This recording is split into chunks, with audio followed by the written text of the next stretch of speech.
ఏంటి? కొండ లోపల శివుని విగ్రహం ఉందా? అయితే చూడాల్సిందే. వెళ్దాం రండి. ఇదేనండి బెల్లంకొండ అనే ఊరిలో పెద్ద కొండ. కొండ పైన కొండ ఉంటే లోపల లోతుగా మెట్లుంటాయండి. అక్కడ కనిపిస్తుంది చూసారా? అదేనండి బాబు, శివుని విగ్రహం అక్కడ ఉంది. అసలు ఎలా ఉన్నారో తెలుసా? అసలుకి జారిపోతాం మనం వెళ్ళేటప్పుడు స్లోగా చిన్నగా. ఒకళ్ళు తర్వాత ఒకళ్ళు కాదు, అందరూ కలిసికట్టుగా చేతులు పట్టుకొని వెళ్ళాలండి. అక్కడ దాకా అప్పుడే వచ్చేసారా అంటారా?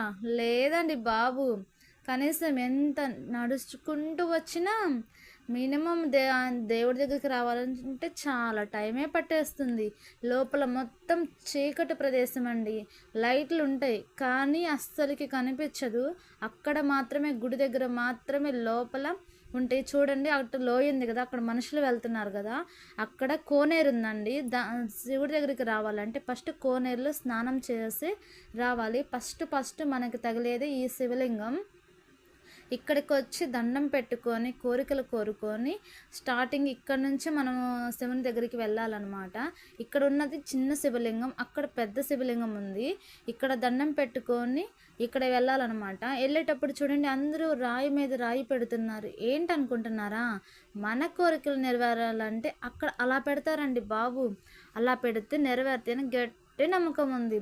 అక్కడి నుంచి చూడండి అందరూ ఎలా పెడతా ఉన్నారు వరుసగా.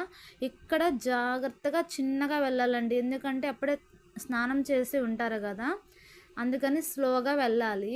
వెళ్ళేటప్పుడు చూడండి మనకి ఎలా ఉన్నాయో లైట్లు అక్కడక్కడ కనిపిస్తున్నాయి. పైన చూసారా ఎంత కొండంత పైన, కొండ లోపలికల్లా మనం ఉన్నాము, వచ్చేసాము. ఇంకెందుకు ఆలస్యం, శివుని విగ్రహం చూసేద్దాం రండి.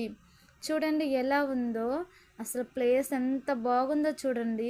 ఇక్కడికి రావాలంటే వచ్చేటప్పుడు గుండెల్లో చెయ్యి ఇట్లా పెట్టుకొని రావాలి. ఇక్కడికి వచ్చిన తర్వాత చాలా రిలీఫ్గా ఉండిద్ది. చూడండి ఎలా ఉన్నారో. ఇలాంటి ప్లేస్ ఖచ్చితంగా చూడాల్సిందే ఫ్రెండ్స్. లైక్ చేయండి.